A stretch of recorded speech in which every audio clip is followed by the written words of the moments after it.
Base, try to finish the Amid here. We learned in the Mishnah that a Kohen that has mumin shouldn't duchen, or if his hands are colored with a blue dye, shouldn't duchen because people will look at him. And since the Shekhinah is on his hands, the Gemara Chagiga says that if you look at the Kohen and the Shekhinah is on his hands, and you're looking at the Shekhinah somewhat, then your eyes can become chaos, they become weak, they're blind.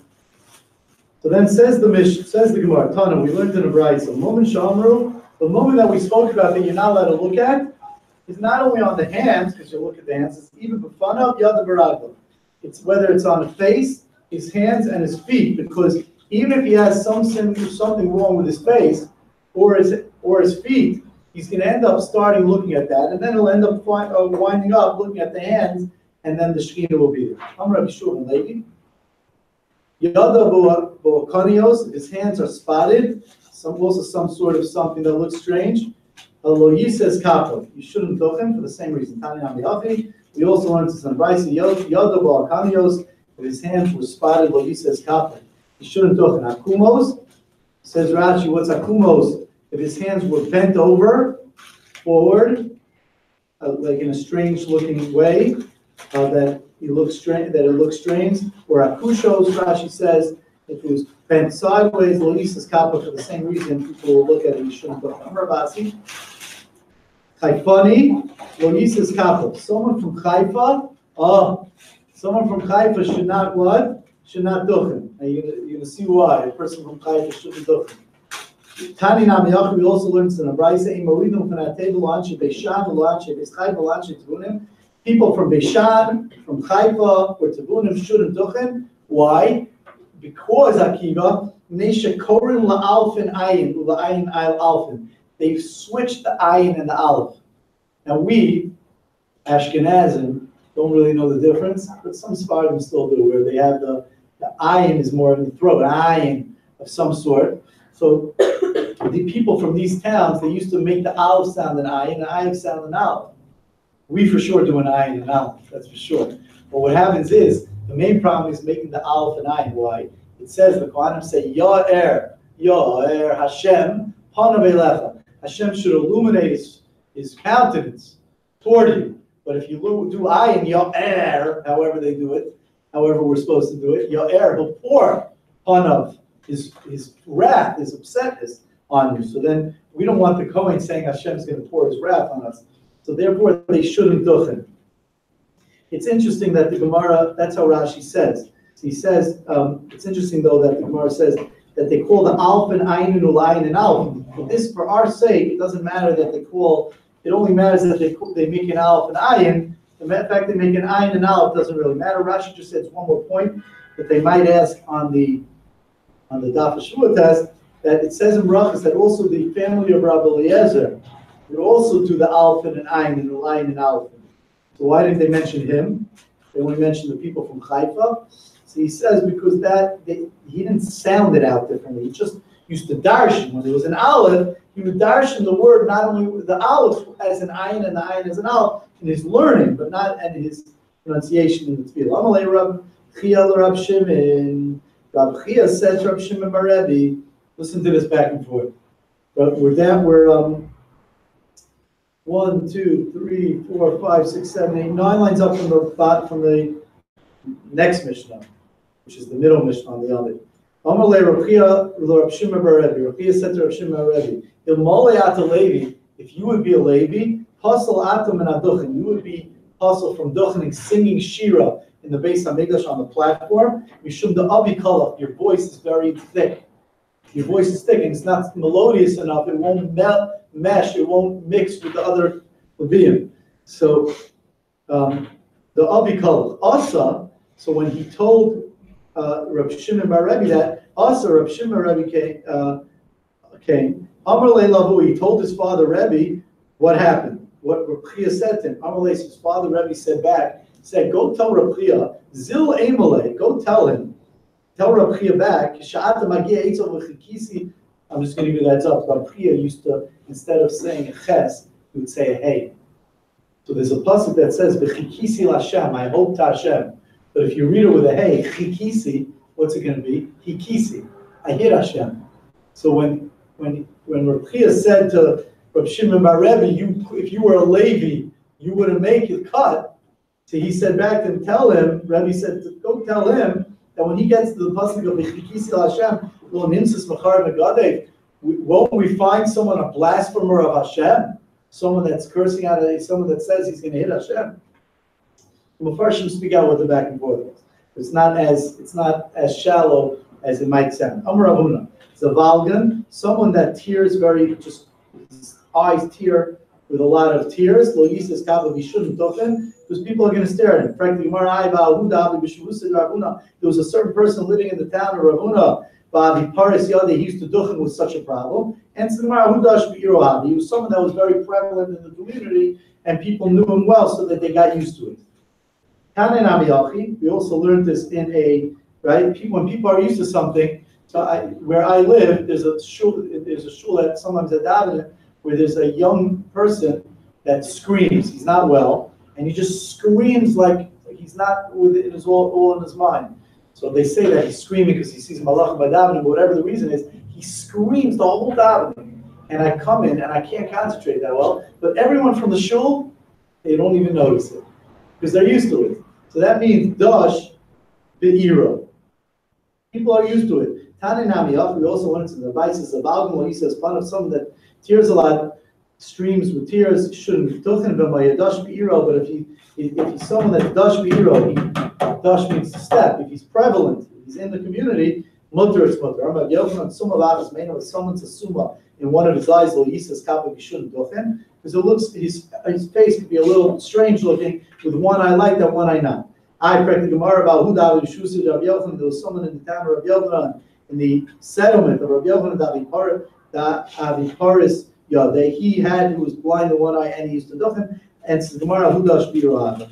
He was Dash Biro. If someone is a blind in one eye, lo yisas kabav, he shouldn't duchen him by Dash Biro. But if he's someone that's prevalent in his town like that, mutter is mutter. My son, I was learning this with my 8th grade son last night, and he asked a nice thing, just a nice aura. And what about these other things? Kohen sheish the moment. Let's say he has a mum. Let's say his hand is sideways forward. Let's say he has his hands colored and all that. If he's dash hero, is that so good? Or that wouldn't be good? More of a problem? No, these were also moment, by the way. Summa b'achas me'inav. Moshe's answering that's a moment, it's a bigger thing, but this is summa b'achas me'inav. You can't get a bigger moment like that. He wanted to say that maybe it's also, but they didn't have a story where a guy did it and he was b'dash b'rabba. You know what I mean? Okay. It's a nice aura, something to think about. Okay. We learned in Rovan She'ir Malach Makach. If most people work in the blue dye section of whatever they're doing, and everyone's hands are full of dye, Malach Makach Mutter it's Mutter. Then people are not going to stare at it. It says the Mishnah, Omer ain't over if someone says they're not going to go daven for the Amid in colored clothing, they can't even go with a white shirt there, meaning we're not sure, but it sounds in those times someone who was more of a min, a heretic, didn't want to pray in colored clothing or in sandals. So if someone says, I don't want to go over in colored clothing, we say, you know what? Better you shouldn't go at all to daven. Now, that doesn't passel and invalidate him forever, just for that feeling. If we're not sure, we say, don't go now. Lo yaver b'sandal ain't over. I'm sorry. Lo veinam lo yaver. His sandal, he says he doesn't want to go in sandals, ain't over. He shouldn't go even barefoot. Lo yaver. Hos tefillah sarkula. If someone makes tefillah, so his tefillin round, sakana, it's a sakana ve'imo mitzvah. Not only it's a sakana, why is sakana? Rashi says because he's gonna, if he goes through a small opening, like a doorway, and he bangs his head, it could go through his head, because the way it is round, it could just go through. The way we have it flat, it won't. Ve'imo mitzvah, and you don't have a mitzvah. Nasnu al metzvah, if someone puts it, the tefillin on his forehead, or al pasyado, if it's in his hand, Harry said there, minus, that's minus. Says Rashi, why is that minus? Not because you're doing the mitzvah wrong. Doing the mitzvah wrong, that's a problem. That's doing the mitzvah wrong. But says the minus is, says Rashi, beautiful, shemevazin medrash hachamim. He's going against the medrash hachamim. Not doing the mitzvah is a big problem. But the fact that he's being mevazah the medrash chacham, because we learn that utatavos beinei necha means, we learn out that beinei necha means up here. We learn to say Hashavua, that it means up here, where the tinok, or a baby's head is soft. And we learn that when it says al yadecha, it doesn't mean on your hand, but al yadecha means on your bicep. We also learn that. So therefore, that's what the chacham learn out, and therefore it's derech minas if you don't do that. Other than the fact that you're not getting the mitzvah. Sipan zav, if you covered the parshios instead of covering it with like saran wrap, plastic, which is, how do they do that? Wait a second. Oh no, they don't. What am I saying? That's by mezuzah. Sipan zav and nasal base unkli. If let's say they covered it with zav and then they covered the parshios of the tefillin with zav. Or benasmal beis unkli, they put it on top of their sleeve instead of under their sleeve. Shelo areza derech hachitzon. Those are the ways of the outsiders. Says Rashi, what does that mean? B'nei adam ha'holchen achrei daitam, people that go after their own das, chutz midas chachamim, they decide they know better than the chachamim, and that's wrong because we know that if you cover it with zav, it says l'matia Torah Hashem b'ficha. It says that Hashem's Torah should be on your lips, and we learn out that the tefillin have to be made from behemoth tahora. It has to be made from something that is somewhat edible, that it's a behemoth tahora, and therefore gold is not edible. And another thing is that we learn that you can't put it on top of your sleeve because it has to be our base. You can't wear it on the outside because it has to be laos al yadcha. It has to be an os. Does Gemara say why? Rashi says, hold on, that it has to be an os to you and not to others. And therefore, when it's under your sleeve, it's an os to you and not to others. Okay, says the Gemara, my time up. What's the reason that you can't go up to daven when you said you don't want to daven in colored clothing? Shema minas nizruka. We're scared that maybe heresy was thrown on you. Maybe you got caught a little bit of heresy. Also, but we're not sure. Also, if you wear the tefillin that's round, it's a sakana, and you don't have a mitzvah. Says Gemara, is our Mishnah proof to the following brisa? What does the following brisa say? And then with that we'll end. Tefillah murubaz, having tefillin that are totally square.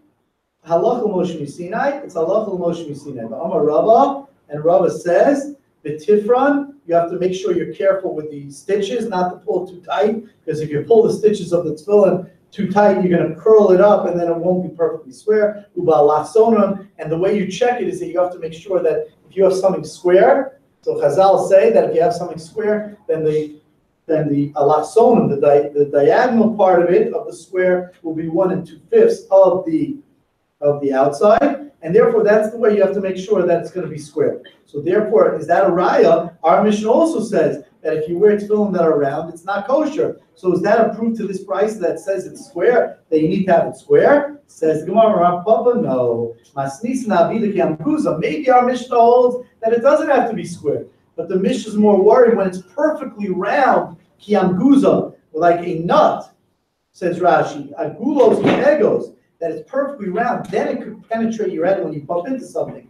But if it's only round like a beitza, like an egg, where it's not totally round, or like a lentil, that would be okay, and therefore it's not a proof to the brisa, because it could be the Mishnah would hold that it doesn't actually have to be square, it just can't be 100% round. With that, we'll end. Shkoyach, everybody, for coming. Another daf. We're up to daf.